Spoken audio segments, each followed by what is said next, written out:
Welcome to Within the Frame, where we bring the most pressing issues across the globe into focus. I'm Kim Mok-yeon. Nearly a week has passed since Israel and Iran shocked the world by agreeing to a ceasefire, bringing a sudden, if fragile, halt to months of escalating conflict. While the guns have quieted, questions remain. How durable is this truce, and what were the real outcomes of the U.S.-led airstrikes on Iran's nuclear infrastructure? With President Trump pushing for a new nuclear agreement and Tehran pivoting eastward, turning to China and suspending oversight by global watchdogs, the Middle East is entering uncharted diplomatic territory. And adding to that, Trump's vow to tackle North Korea next and talk of a Gaza ceasefire within days, and the global security picture grows even more complex. So as power dynamics shift and regional players multiply, we ask, is this the start of lasting peace or just a pause before the next storm? For a deeper discussion on this matter, we connect to Pan Gil-ju, assistant professor at Korea National Diplomatic Academy, with us. Welcome to the program. Thanks for having me. And also joining us from Utah is Austin Nuppy, assistant professor of political science at Utah State University. Great to see you, Professor. Good evening. Thanks for having me. So let's start with Professor Bond with the status of the ceasefire itself. So it's been nearly a full week since Israel and Iran agreed to a truce. And at this point, would you say that the ceasefire is holding steady, Professor?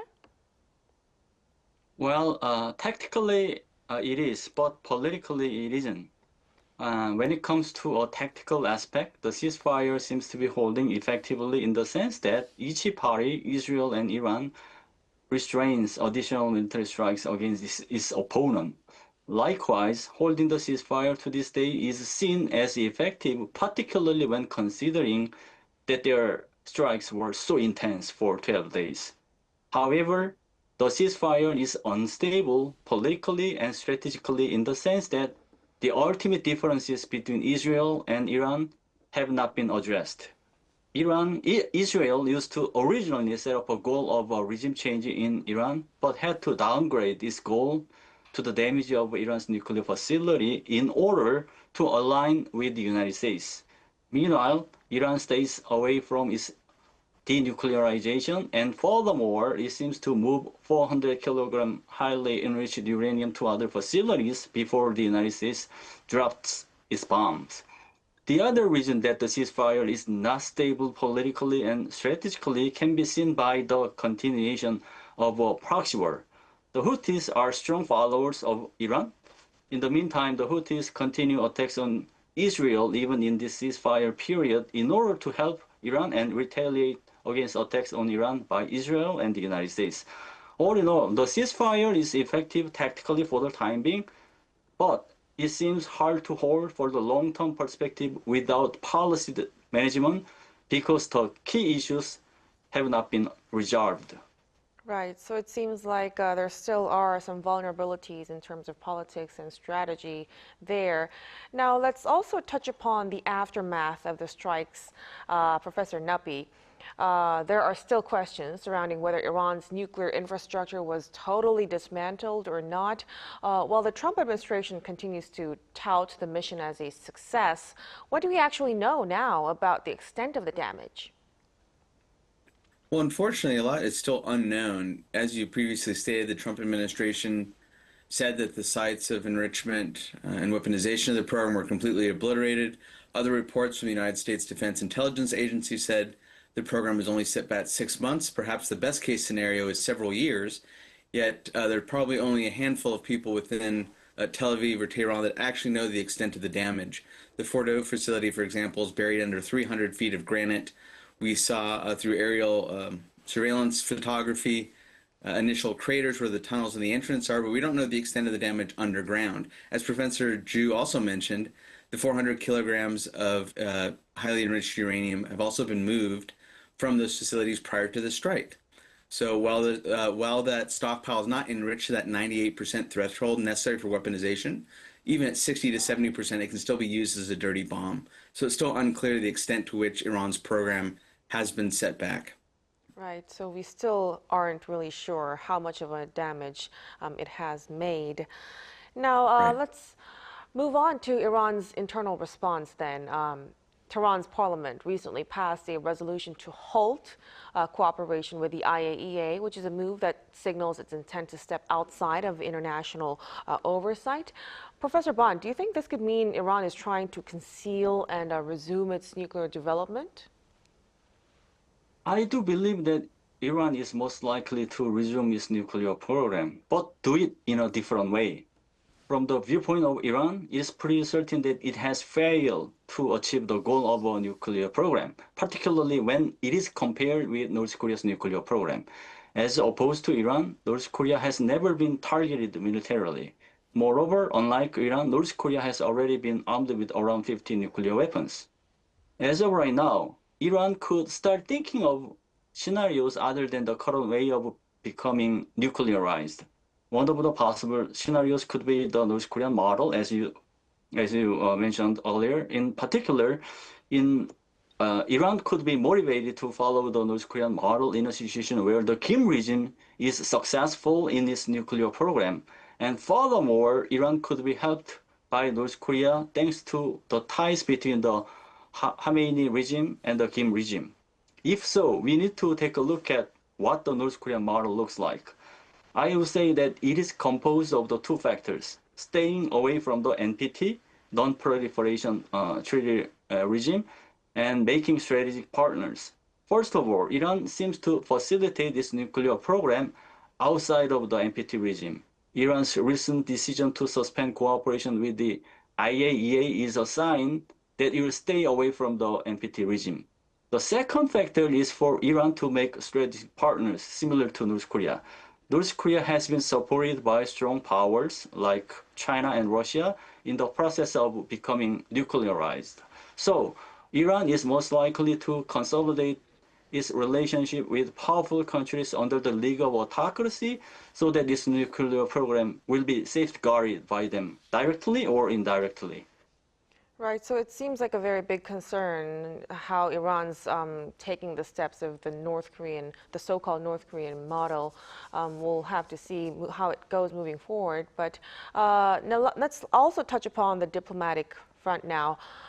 Professor Nabi, President Trump has announced plans to engage Iran in nuclear negotiations this week and is reportedly preparing incentives to encourage Tehran to come back to the table. Do you think we're on the verge of a potential new nuclear deal? Unfortunately not. It's hard to see what credible incentives the Americans could offer Tehran in terms of reassurance that if the regime in Tehran complies with the demands, that the United States will follow through and actually withhold using further military force. There could be some promise in the short term of relieving sanctions, opening up regional trade, removing certain Iranian leaders from OFAC, sanctioning lists, etc. But it's really hard to see how any deal, no matter how brilliantly crafted, would actually have credibility in terms of U.S. restraint to resume attacks, especially when the U.S. president is so prone to change his mind and change his rhetoric week by week when it comes to really important diplomatic negotiations. Right. Thank you for that. So, following this ceasefire, Iran's defense minister made a very rare trip to China, asking Beijing to, help sustain peace with Israel. Professor Bond, in your view, do you think this marks a broader push by China to deepen its influence in the Middle East? Well, I believe so. To be more precise, I would say that the visit of Iran's defense minister to China has something to do with Beijing's intention regarding its influence. China is expected to maintain its influence in the Middle East by consolidating its ties with Iran, although it might not be able to expand its influence to the Middle East. Iran serves as an important country to China in the Middle East because its animosity toward the United States allows China to be its optimal and strategic partner, leading to the deepening ties between the two countries. Moreover, without the ties between the two countries, China makes it hard to maintain its influence in the Middle East. In this sense, if the Khamenei regime were to collapse through another strike by Israel or the United States, and then Iran were to become a pro-American country, China is most likely to significantly weaken its influence in the Middle East. This scenario is bad for China to seize the initiative of a hegemonic competition between China and the United States. In this sense, Beijing is eager to maintain the ceasefire because it is good for the Khamenei regime's survival, and thereby it will maintain its influence in the Middle East. Right. So any move by China right now could really, change the long-term equation moving forward. Now let's also take a broader look. So now we're seeing regional power dynamics move away from U.S. dominance, with players like China, Qatar, and Saudi asserting a bigger role. Professor Nabi, how might this new multipolar order affect both the durability of the truce and also the prospects for nuclear talks? Yeah, that's an excellent question. We're seeing certainly a moment of transition in the balance of power within the Middle East. On the one hand, one would expect the Americans to continue a slow pivot toward Northeast Asia as it builds its alliance network, looking to contain the rise in competition with China. On the other, under the second Trump administration, we've seen continued U.S. involvement in the Middle East in terms of security force assistance to places like Egypt and certainly Israel. We've seen broader security cooperation between the Gulf states and Jordan and the U.S. And I think that President Trump is really looking in this second term to further U.S. Israeli-Saudi normalization as an effort to further contain Iran. And so it's certainly a moment of transition. At the same time, you see China furthering Belt and Road Initiative investment, hundreds of billions of U.S. dollars in places like Egypt, and energy infrastructure elsewhere. The region, especially the Persian Gulf, is very, very important for China's economic development. So as we see continued U.S. security investment in the region, China is escalating its economic investment, its foreign direct investment through the Belt and Road project. So it's no longer just Washington calling the shots, and it really adds layers of complexity to the situation. But meanwhile, there are also concerns that, Certainly. attention may soon shift to the Korean Peninsula right here. After recent gains in the Middle East, speculation is growing that President Trump may now focus on North Korea. Now, just this past Thursday, he said that he has a very good relationship with leader Kim Jong-un and intends to resolve tensions. Professor Bond, could we see renewed dialogue between Washington and Pyongyang? And what kind of reaction should we expect from North Korea? Well, I don't think that Pyongyang will positively respond to Washington, at least for the time being, because there's no reason for Pyongyang to hurry to the negotiation table from the viewpoint of North Korea.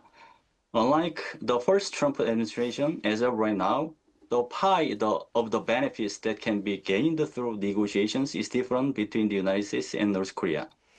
The Trump administration believes that it can take advantage of its nuclear negotiations with the Kim regime to maximize its diplomatic achievements. But the Kim regime has different calculations. First of all, Pyongyang believes that it has finally succeeded in its nuclear program in the long-standing efforts, in the sense that it is armed with 50 nuclear weapons, as I pointed out earlier. So there's no reason for North Korea to sit on the table with the United States and discuss this agenda. Second, Pyongyang believes that there is nothing that North Korea can gain from negotiations. One of the reasons why Kim Jong-un had summits with Trump previously in 2018 and 2019 is that he wanted Trump to lift sanctions against North Korea. However, as of right now, there's a little motivation in a situation where Russia and China play big roles in neutralizing sanctions against North Korea by consolidating their relationship with Pyongyang. Finally, North Korea could think that it is not a good time to sit on the table with the United States. If the Kim regime sits on the negotiation table just right after the United States made military strike against Iran, it could send a misguided signal that Pyongyang would be fearful of the possibility of the United States military strike against North Korea. All in all, the negotiations between North Korea and the United States could be made at least once or twice in the term of the second Trump administration, but I guess that these talks will not take place very soon due to the aforementioned different calculations. So quite a low motivation on the side of North Korea, and it has a very different position with Iran right now. Now let's also touch upon, Gaza. President Trump also said Gaza ceasefire might also be reached within the week, and Al Jazeera has reported a spike in related diplomacy activity. Professor Napi, do you think a Gaza ceasefire is realistically within reach? There may be further negotiations. I'm highly skeptical that they would be effective. What we see is still a fundamental inability to resolve the structural blocks to negotiations. On the Israeli side, you have 15 to 20 individuals, Israelis, Americans, and third-party nationals still imprisoned as hostages. You have several more dozen bodies that need to be recovered. And yet the Netanyahu administration's demands include not only the return of all the hostages, but also the complete dismantling and disarming of Hamas. It's hard to know how, even if Hamas unilaterally surrendered, how the Israelis would be able to enforce and verify that, let alone which governing body is going to take over governance in the Gaza Strip after the point. At the same time, you look at domestic public opinion in places like Israel, and even among Likud voters, even among those Israeli citizens most supportive of Prime Minister Netanyahu, you have a majority now saying they want an end to the war. They're not entirely sure what the end game is. Is it indeed feasible to use the Israeli Defense Force to both secure release of the hostages on the one hand and completely demilitarize Hamas on the other? And so there's quite the impasse. Questions remain about who's going to govern, what leverage the United States and Israel have in terms of, once again, this question of credible restraint. Should their negotiating partners in Qatar and in Gaza agree to all the terms, how can the Americans and Israelis credibly signal that they're going to restrain the use of further military force? There's just no credibility there, just like there's in the case of Iran. Whether or not Hamas agrees to the terms or continues to fight, they have every reason to expect continued military action from the Americans and the Israelis. Right, so a lot of complex issues on there. We'll have to keep close tabs on that.